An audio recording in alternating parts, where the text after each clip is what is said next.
Hello, everybody, and welcome to the second season of Talk About Your Community with Clocktower Advisors.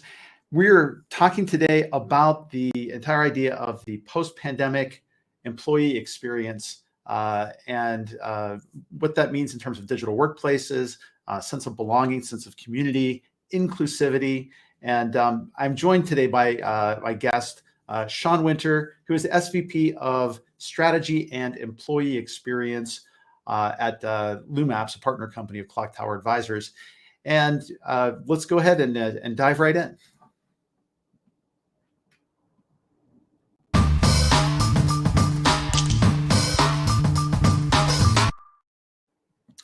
I'm Todd Nielsen, the founder of Clocktower Advisors, and Talk About Your Community is every other week or so live stream that we put up on LinkedIn as well as YouTube. We talk to all kinds of organizations and thought leaders around the kinds of communities that we build online and offline and the hybrids in between them. And my guest today is somebody who's a perfect person to kick off our new season of Talk About Your Communities with, Sean Winter. Again, he's the Senior Vice President of Strategy and Customer Experience at LumApps. I'm going to welcome him onto the screen here. Sean, welcome. Sorry about the little glitch a little bit earlier. Oh, no problem, Todd. We're thinking on our feet literally as I stand here at this standing desk. So apologies if it shakes a little bit from time to time. Yeah.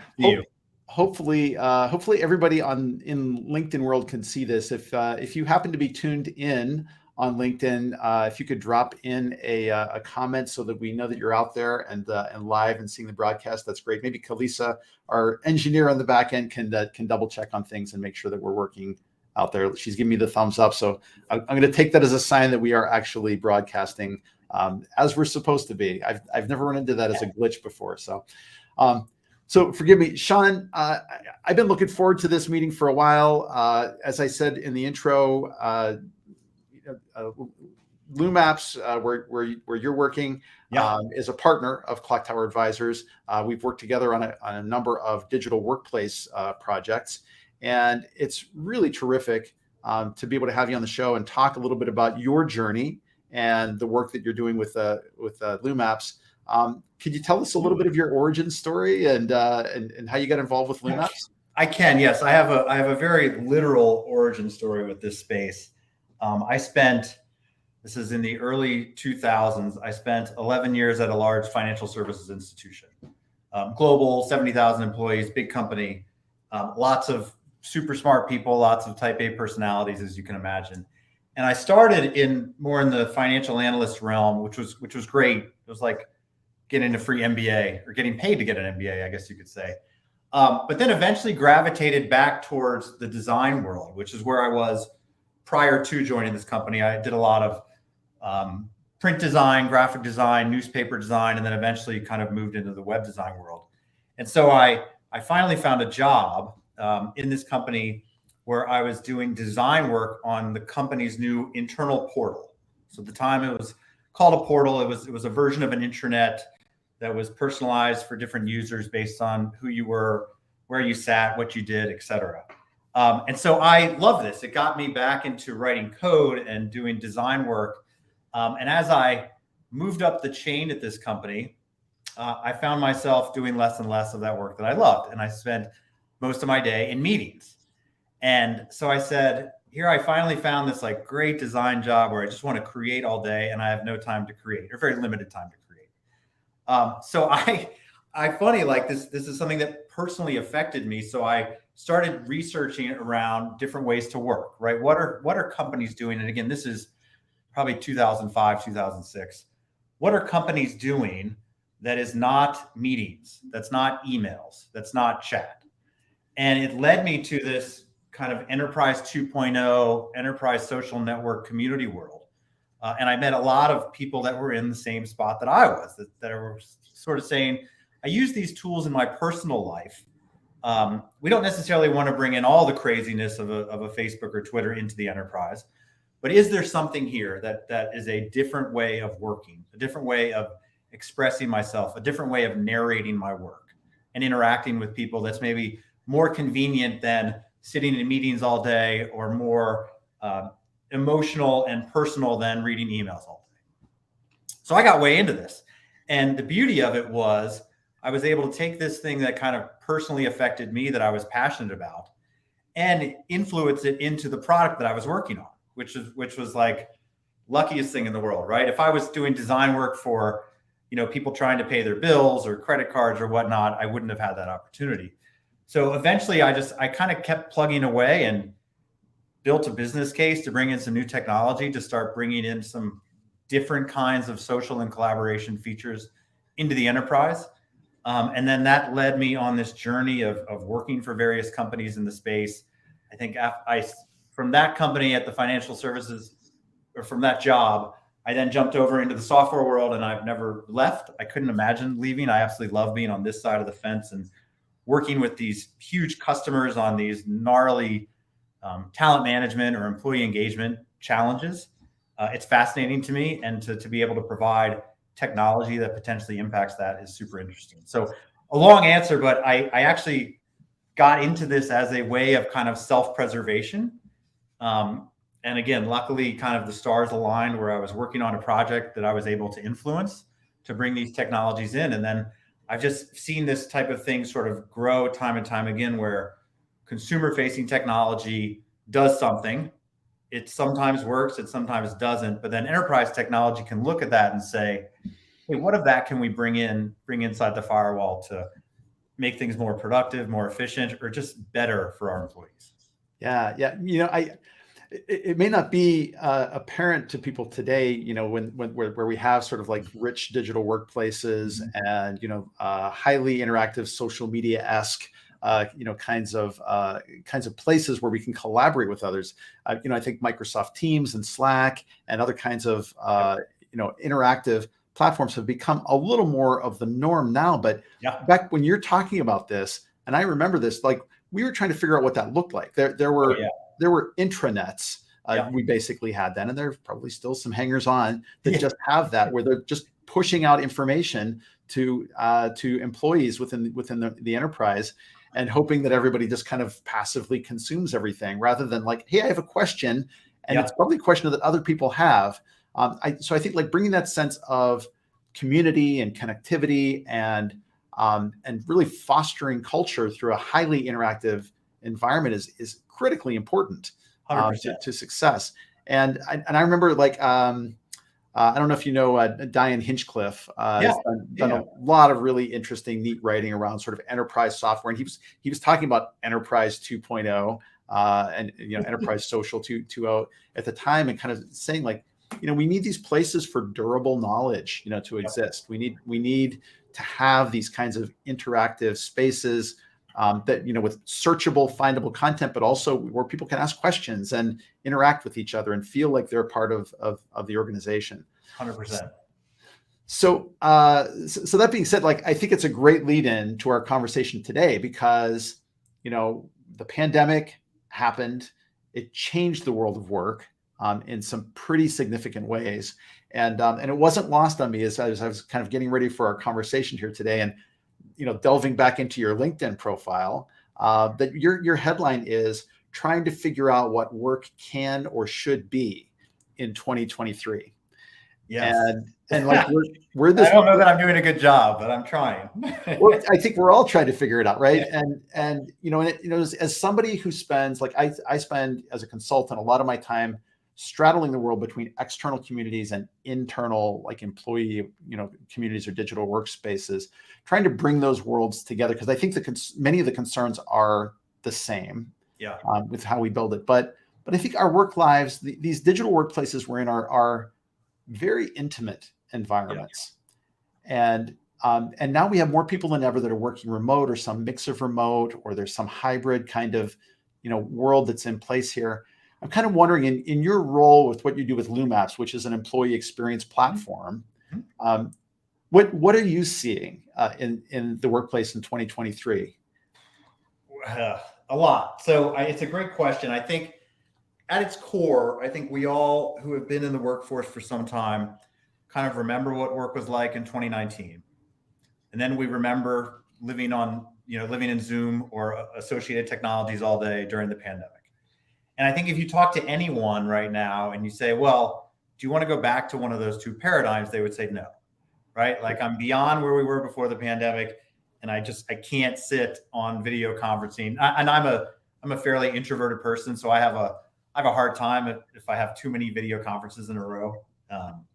So I think that's like a reasonable place to start, to say, look, we've done a lot of good things over the years, but we know a few things, right? We know that people aren't going to be co-located every day, and that's changing.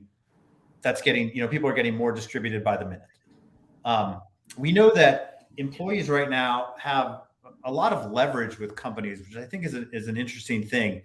We read from time to time about a lot of these large layoffs with specific tech companies, but like the work we do with a lot of other verticals right now are like these companies are doing very well, right? And I think if a lot of the layoffs weren't specific to very well-known brands in a certain industry, they may not have the newsworthiness that we're currently seeing. So I think there's an element of, while globally there are certain different areas of the world that are going through different variations of recessions, United States notwithstanding, there is a lot of cause for hope right now, and employees are actually still in a place where they have a ton of leverage, right? It's probably not like it was 2 years ago when people were jumping jobs every 6 months. But employees still have a lot of leverage, and even tools like Glassdoor, I think, have illuminated a lot of HR departments to, taking care of my employees and providing a good employee experience matters. It really matters for a variety of reasons. And there was a Deloitte survey I read the other day on burnout, which is just like stunningly depressing.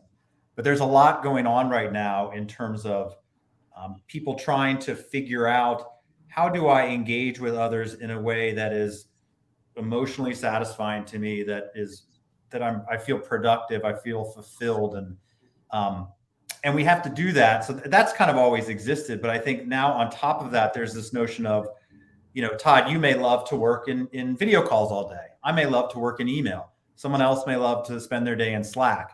And how do we start to create an infrastructure that allows people to work in those ways that are comfortable to them?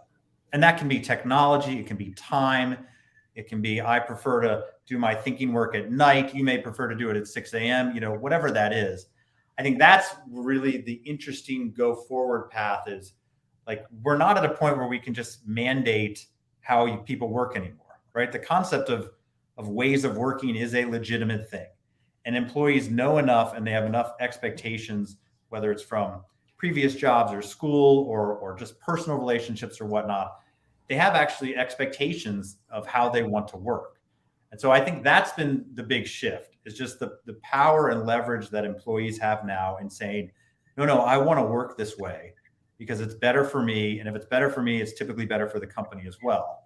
And so I think that's the big challenge that companies are grappling with post-pandemic, is how do we provide an infrastructure that is technology, that's best practices, that's ways of working, that's policies, that's, you name it, that can be fungible enough to sort of meet the different demands of employees.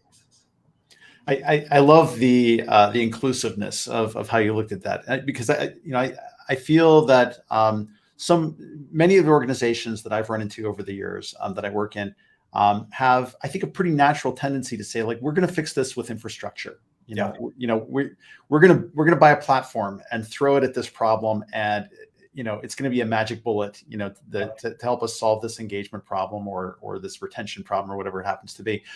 But I love, how you're tying these things together. We have different preferences for work styles now. If I had a user manual that, if I was a boxed toy and there was a user manual that came along with it, it would say, Todd likes to interact in these ways. Yep. And if you came in another box, it would say, Sean prefers to interact in these ways, right? Yeah. And how do we match that up organizationally? Like, a lot of that has to do with the culture of the organization, and I think even some of it comes down to the middle management tier or the team leadership style, and helping people understand how to interact with each other. Like, just because you're the manager and you like to use Slack to interact doesn't mean that it's great for you to mandate of that platform for everybody. And so being able to accommodate a variety of work styles and learning styles is just such an important point. I'm really glad you made that. I love think that. it's right. And yeah, I think we, you know, and this is going to become more of an issue as more AI finds its way into the enterprise, right? And that's not necessarily a bad thing. But I think a lot of technology and even like communications and content that flows through technology has a serious risk of becoming very cold and inhuman and impersonal. And part of that is driven by, yes, the robots are coming and all of that. But part of it, I just think is, you're right. If you look at, like, if you go to a lot of software company websites, right, you'll see messaging that's very specific to the buyer or the administrator or the super user. And that's for obvious reasons, because software companies need to sell software to pay the bills. But I find it fascinating how little you see anything about the user or the employee. And think about, like, if I ran Nike's website or Hilton's website or Marriott and I didn't think about the user. And it's just fascinating how I think software has kind of over-indexed into this area of let's just spew messaging for the buyer. And I get why. I get from a marketing perspective why that happens. But something we're looking at now a lot in our future technology is, okay, wait, how do we differentiate by focusing not less on the buyer or the administrator or the super user, but how do we build out a path in this business that's specifically focused on the employee and the needs of the employee? And that can be a feature function thing, but it can be something else. It can be a best practice. It can be something about ways of working. It can be, empathetic design, or, there's a million ways you can go. But that's something where it's so easy for a software company to sink back into that comfort zone of, I'm gonna just deliver messaging to the buyer. And I think we're seeing a shift with the amount of leverage, like I said earlier, that employees have now, where, and like a company like Slack was brilliant with this when they launched back in the day, where they made their solutions such that, like, engineers demanded that you had it, or else, like, I'm not going to work for your company. And that was like a radical thing in software, right, at the time. Right. But over time it worked, and obviously they had the product and the people and everything behind it to make it work. But I think like we're trying to shift a little more in that direction to say, look, we think about intranets or employee experience platforms in a different way. Doesn't mean it's better, doesn't mean it's worse. We think about this in a different way. Yes, your intranet can be your digital headquarters, but what if it also had to be like your employee headquarters, like something that was really specific, that could exist across different devices, that could be personal in nature, be empathetic in nature. And there's so much with AI, like there's almost too much now that you can do there, where it's about, okay, how do we focus this? So these are just things that we're thinking about, right? How can we take technology and ensure that we don't go down that sort of cold path of technology being all around? It used to take you 49 steps to do this. Now we can make it 48. And that's still part of it, right? I get it. But we're doing a lot of thinking around just human-centered design and how do we make technology something that works for employees at the end of the day? Because if that doesn't happen, the rest of it doesn't really matter. Yeah, no, I truly appreciate that messaging. If you're just joining us, I've got with me Sean Winter, the SVP of Strategy and Customer Experience at LumApps, an employee experience platform. And as it says in the lower third here, we'd love to hear your questions and comments. If you're joining us for season 2, welcome. We're so glad you're here. We try to keep this lively and interactive. So if you've got a question for Sean, please jump in on the chat. We are tracking that actively. And Kalisa, my amazing engineer, is on the job in the background here, tracking to make sure that everything is running smoothly. Sean, I wanted to jump back into the AI question for a minute. We're experiencing a tsunami of new apps and new applications of large language models and image creation kinds of tools. And I don't know how LumApps is responding to this. I'm not necessarily asking for a personal take on that, but I like to try to remain a little bit optimistic. Realistically optimistic about this, because I think, to our earlier discussion about accommodating different work styles or finding ways for employees to make sense of their work lives a little bit better, a lot of the tools that I'm seeing that are coming out now have tremendous potential for that. There are AI-based apps that will take written materials and turn them into audio for you. There are ways to create visualizations and videos and images faster than ever, just with text descriptions or text prompts.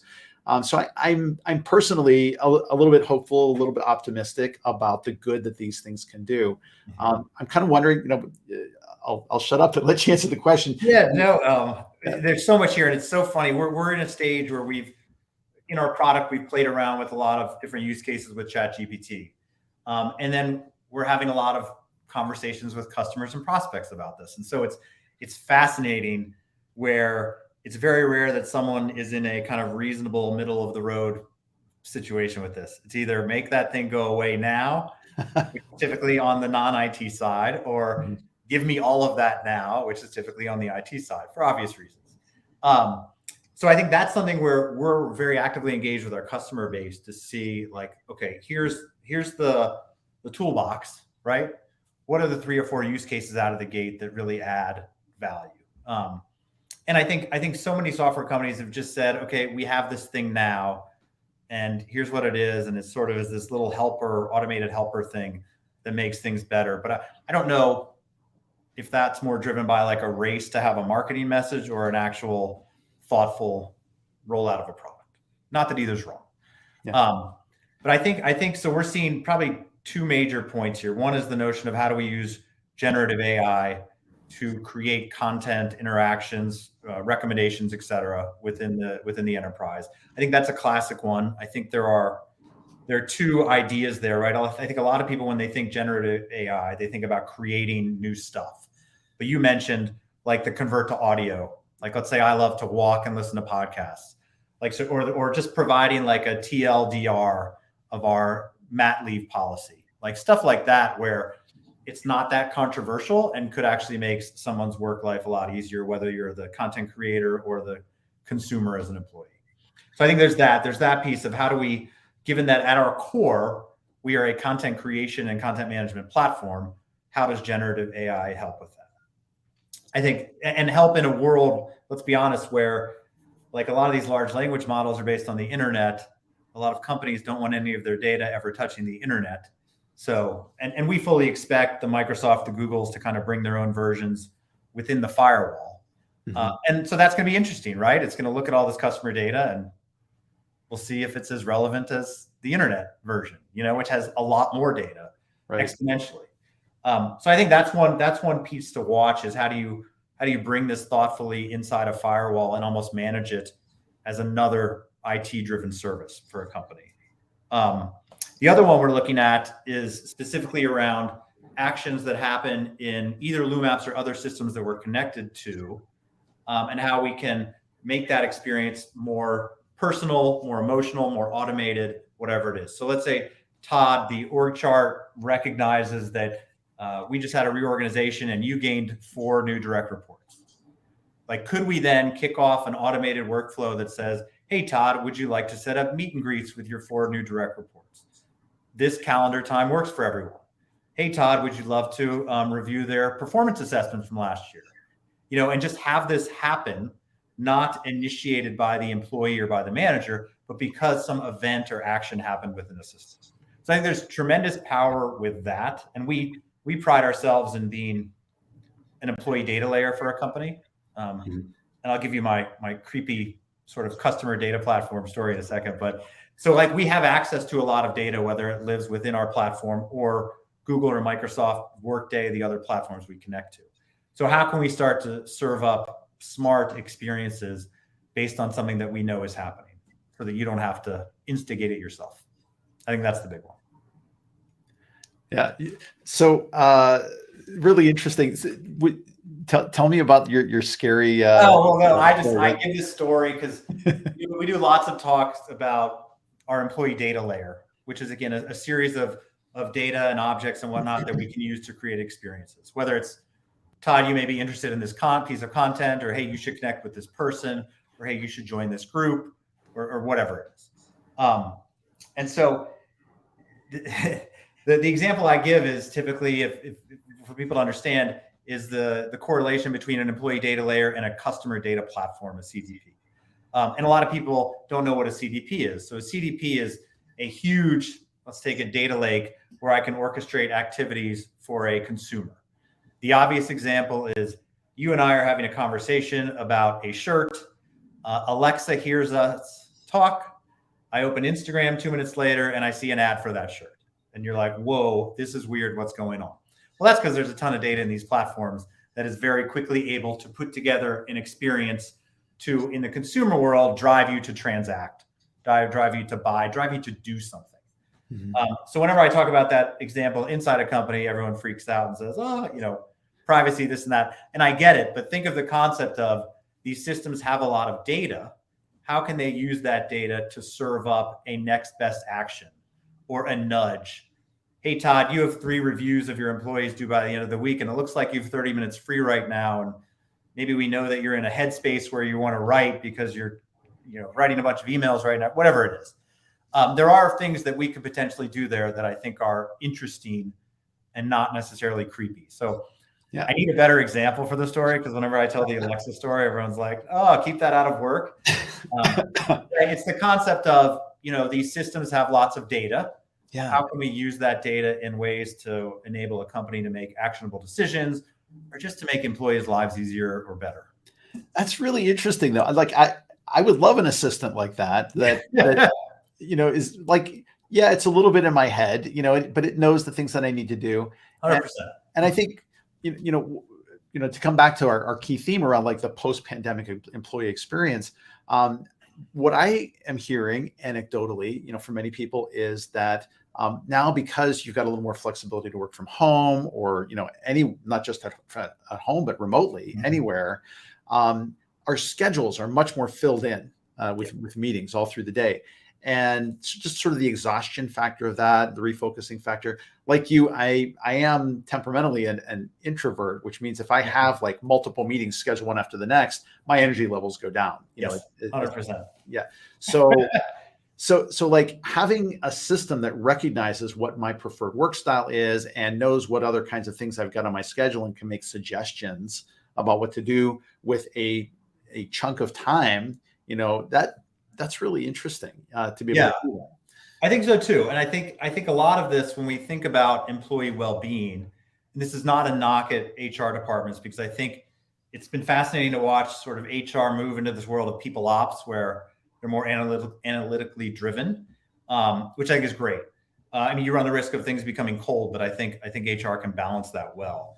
But the fascinating example has always been, oh, you're burnt out, you're doing too much work, right? Here's a subsidized gym membership, right? Like, right. Which does the opposite. Right now, I either feel guilty for not going, or I need to find another hour in my day, even though going to the gym's a good thing. I get that. But it's like, and if you look at the numbers on those programs, like so few employees use them. So I do think we're at an age now, especially with hybrid work, and sort of this more direct knowledge of different ways of working and work styles, where companies have to think about this, the employee experience. And the solution's not, here's a gym membership, good luck, right? The solution's not free lunch every day, right? That stuff helps. But I think people need to really thoughtfully think of how are we enabling our employees to work with their colleagues, but in a way that is convenient to them. And when I say convenient, a lot of people think time and time zones and that sort of, or home versus office. But it's not just that. It's interactions with systems and how that all flows throughout your day and how it can be personalized to the style that you prefer. Yeah, no, I really love that, Sean. I think it's a great. Easier said than done, but yeah. So I know we talked a little bit about sort of that hybrid work world, and I know that with LumApps being the kind of organization that is enabling a lot of different kinds of enterprises, and this is not a commercial, but but I like it though. you're kind of on the front lines of hearing what companies and customers are saying about what they're struggling with right now with the workplace. I'm kind of curious, like, are you seeing any kind of trend lines or things that organizationally are interesting to you right now? I am. And actually, I think things are settling into a pretty interesting space. I will tell you, 6 months or so ago, I remember going on site at various customer companies, and you would sort of visit with your executive sponsor who would tell you the story of like, here's our back to work plan. Everyone's back in 3 days a week. It's working. It's going fine. And then you go downstairs and meet with your, like the team that manages the platform. And they're sitting there telling you that it's the first time they've seen each other in 2 years. And they come in maybe one day a month, you know. And I think that's a common story. Like there was a change curve there that happened where I think a lot of executives were saying, this is the plan. So we're going to assume the plan is happening. And then a lot of the employees just, I think it took longer to get there. I'm seeing that mostly be a thing of the past. And the good news is I'm seeing companies take this as an opportunity to almost like redefine what a workday looks like. So one of our customers is doing this really interesting sort of reimagining your time. And it's a come back to work for several days a week story in disguise, but with like legitimately helpful things of like, hey, have you thought about like what type of tasks make sense in the office versus home? Have you thought about how to organize your day so that it can be more convenient for you? And so when you need to do in-person collaborative work, you're at the office at the same time the other people are who need to do that as well. And so I think I've been actually very impressed by how some of our customers are starting to look at this, not as a mandate, right? We have expensive real estate. You need to be using it. But as and that'll still happen, right? In some verticals, I think there've been a lot of, New York bank stories that go down that path. But I've seen a lot of like big companies do really creative things around saying, hey, let's take this as an opportunity to kind of reimagine what a workday could look like. And, Monday and Friday maybe look very different than Tuesday through Thursday. And maybe that's okay. And how do we make it flexible and fungible enough so that the people that desperately want to get out of their house versus the people that desperately don't want to get out of their house can coexist? And so I'm excited about the future of that. I didn't think I would be that excited about it right now. I thought we'd still be in this game where companies have an external messaging and then the internal world's a little different. But I'm not seeing that. I'm seeing some like really cool programs out there that are not only just focused on bringing people back to the office, but in a more modern and thoughtful way.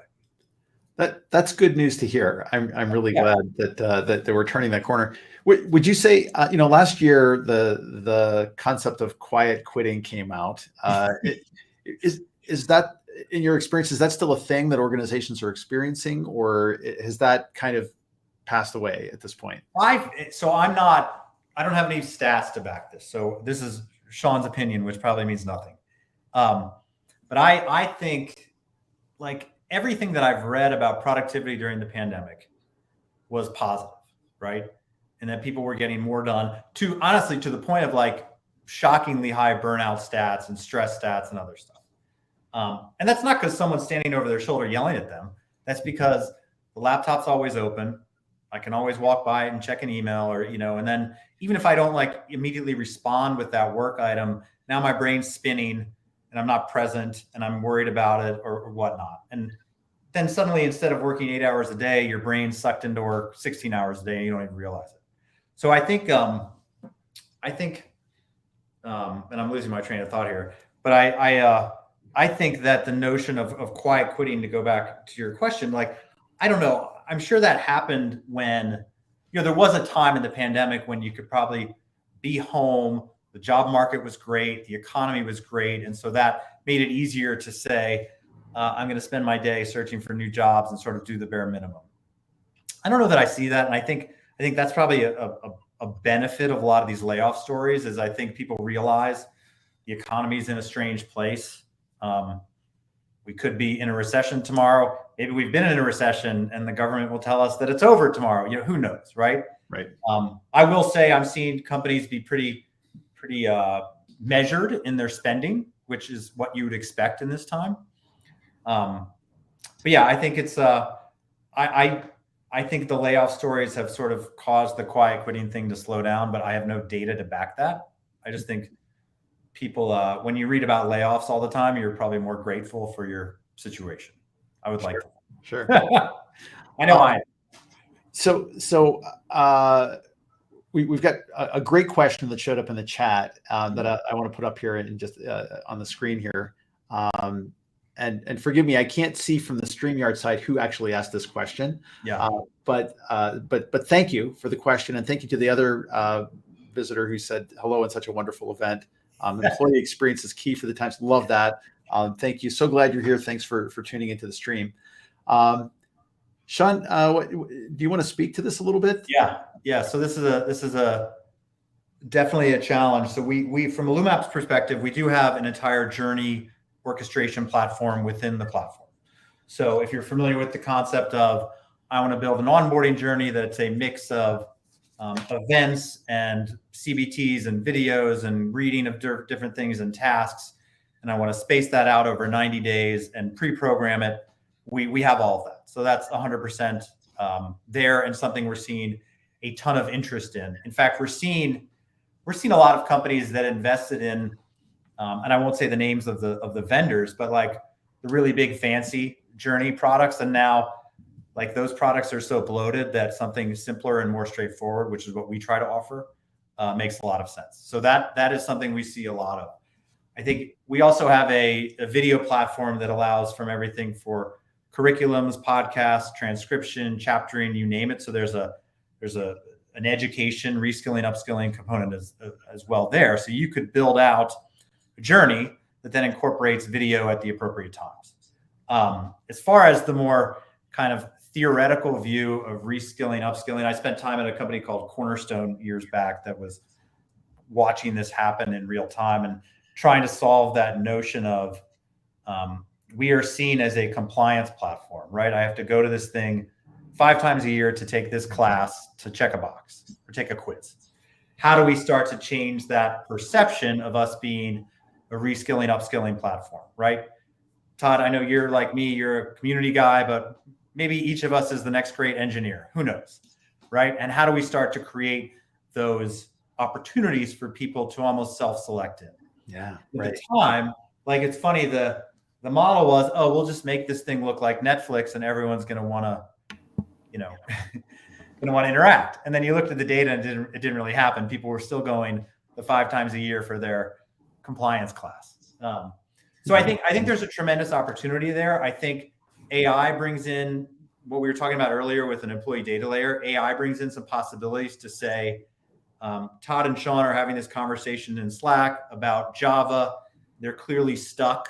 Something sees that and then serves up a piece of content or a video to get you unstuck. There's something there that I think we could push into reskilling, upskilling, outskilling, those types of concepts, that in the flow of work, smart serving up of content. So it's something we're thinking about. We're thinking about potentially, a bigger play within this space as well. So it's certainly at the top of our list. I love that, and I just learned that that's Ilker, my colleague and nice. The co-founder of Talent Led. We're wonderful. Our organization, which is dedicated to building communities of talent. Yep. A separate business endeavor from Clocktower Advisors, but a sister company, if you will. And I think, Sean, you and I have talked a little bit about that in terms of the talent journey for individuals coming into an organization, coming into a platform like LumApps as maybe a job candidate early on, moving them into that employee experience, and then having some kind of alumni or continued connection to the brand afterwards. Going back to what you were saying even earlier about HR departments kind of twigging to the fact that there are things like Glassdoor out there where you need to be attending to like what that whole journey of the employee was.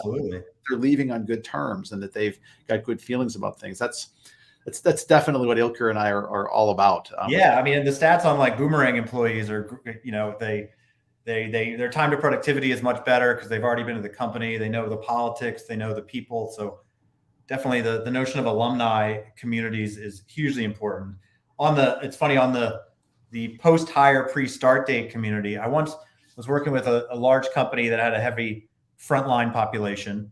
And they claimed, and I couldn't believe this was true, but they lost 40% of job applicants after they accepted the job offer, but before the start date. I was fascinated. And it's probably because I'm interviewing with similar companies and this one across the street offered me an extra $1, whatever it is. Yep. And so they wanted that. They wanted to say, how do we create an engagement platform in that time frame, whether it's 2 weeks, 3 weeks, 4 weeks, where you can talk to your potential manager, you can start to learn about the company's culture, all of that to keep you engaged, because it's like, you're right, it's a constant selling cycle over and over and over again. And I am not at all shocked to hear those numbers, because my first in the workforce work, like when I came out of grad school and I was working for a staffing firm, that it was Oyster Staffing back in the day, that is no longer. But when I didn't work on this side of the business, but anybody that was doing production, distribution, and assembly work, that turnover rate was huge. And people who, like, you could hire 10 people to show up on a job the next day and one person would show up. Yeah. At the job. So totally, that's not a surprise, to see that kind of stat, happening there. In fact, I'm surprised it's not worse. It could be now. Yeah. Who knows? Hey, we're rapidly running out of time here, for the conversation. I could talk to you all day, man, because we've got so many areas that we could go down. I wanted to put in a quick plug. I'm thinking about this, and we were talking a little bit about layoffs in organizations. One of the areas that's been hard hit, and I think it's been acknowledged by some of our industry reports from CMX recently. A lot of my colleagues in the community professional space have been hit with being out of a job, kind of looking for new work to do. I get the sense that many of the community professionals that I work with are usually thinking about externally facing communities, like customer communities, partner communities, fan communities, things like that. But I think there's probably a very real need for community professionals within the enterprise and working internally. We're seeing, like I'm starting to see, much like, 5 years ago, we saw this rash of like chief innovation officers.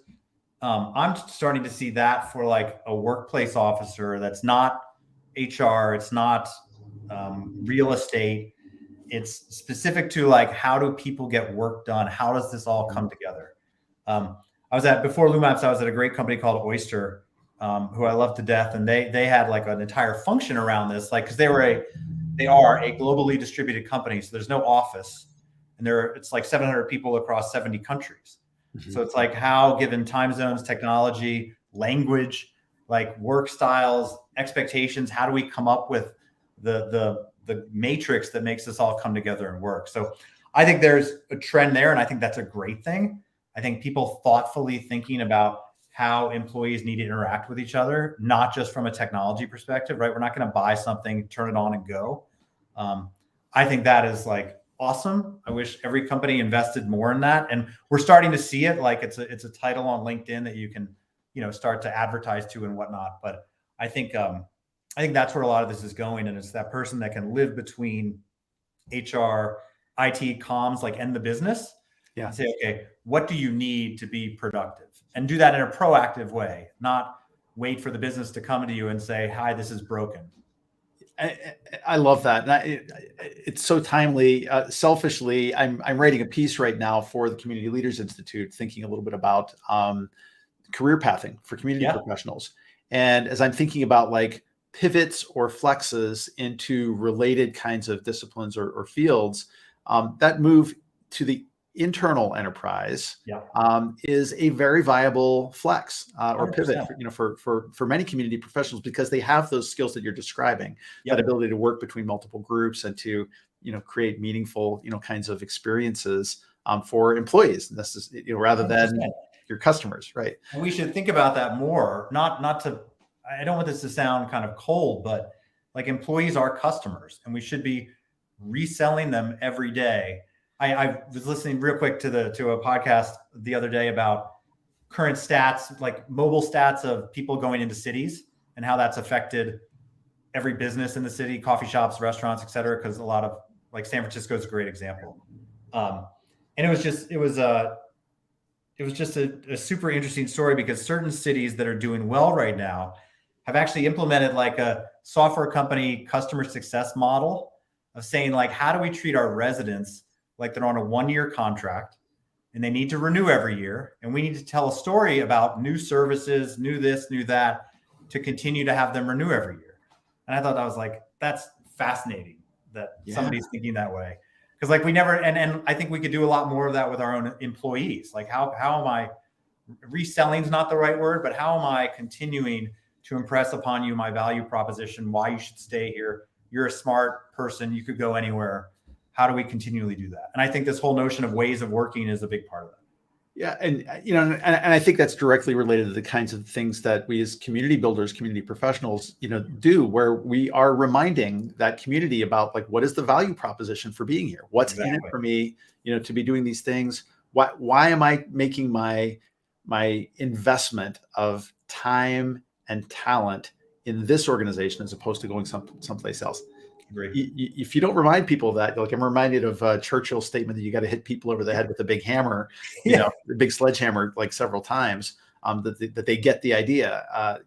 That's absolutely it. Sean, we're getting down here. I wanted to do a quick shout out to my friend Mark Schwanke, who is offering some great comments on the feed as well. Terrific to see you, man. Thanks for dropping in. Before we go, I wanted to give you an opportunity if there's some upcoming events or you wanted to put a plug in for some things that are going on with LumApps to share with our audience, what's going on. Yeah, absolutely. We have, thank you for that, Todd. We have a big customer and prospect event in Chicago on June 6th and 7th. And you can find more, I think if you go to lumapps.com and go to the events area, you can find more information on that. And then the week after, I'll be in lovely San Diego, the 12th and 13th of June, speaking at a Gartner event on digital workplaces. So a lot of the same ideas you heard today, hopefully more eloquently delivered, but we're still working, it's a constantly changing environment, and we're super excited about where we're going as a company and these messages and just sort of the interactions we've had with a lot of our customers. Like I said, I was not as positive on large companies' ability to handle some of this change 6 months ago, but I'm seeing like really interesting, thoughtful approaches right now that I think are great. Well, with greatest sincerity, I think you are incredibly articulate, and this was a really wonderful conversation. You are, of course, welcome back anytime to talk about the latest, the topics here. Like I want to continue to have dialogues about digital workplace experiences going forward, because it is part of community building.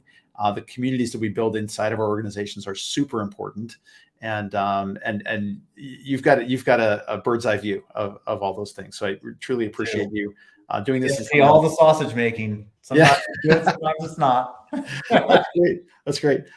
So before we wrap up, I'm just gonna do a couple of quick plugs here. The Talk About Your Community show is approximately every 2 weeks. Our next show is going to be June 9th, and I'm going to have on Brad Rook from Igloo Software, talking a little bit about culture and engagement, DEI, and digital friction. It should be really, I think, kind of a companion conversation to this one. And so you'll definitely want to put that on your calendar, save the date, June the 9th, same bat time, same bat channel, as they used to say back in the old Adam West Batman days. I've totally dated myself there. And so please show up for that. We'll also get some more events posted up through the summer now. Now that we're back from this hiatus, this is season 2. I'll put quotation marks around it, but look for more great content around that. We do simultaneously stream to YouTube, and it's maybe a little bit easier to find the past streams on YouTube. We put them into a playlist up there. If you have not followed or subscribed to the YouTube channel for Clocktower Advisors, I humbly ask that you do so. We're just about to clear 100 subscribers and would love to be able to push it over the top for that. Of course, looking both here on LinkedIn as well as on YouTube for any kind of comments and likes, and I'm grateful for any shares on that front. I'd be remiss if I didn't ask for it. It's kind of the obligatory thing that you've got to do. But truly appreciate everybody that took the time out of their day to tune in for this. And Sean, to sincerely thank you for your time. Absolutely, Todd. I enjoyed it. It flew by. Happy to come back. And yeah, thanks to everyone for joining. Hope all the Americans have a great holiday weekend. Exactly. Yeah. If you are celebrating the Memorial Day weekend, I hope you have a wonderful, restful, peaceful time. If you are not, I still wish the same to you, and that you have a rejuvenating time, spend time with family, friends, go fishing, have some fun outdoors if your weather permits. And we will see you back here in 2 weeks on June the 9th. And in the meantime, be well and build great communities. We'll see you again soon. Thanks, Todd.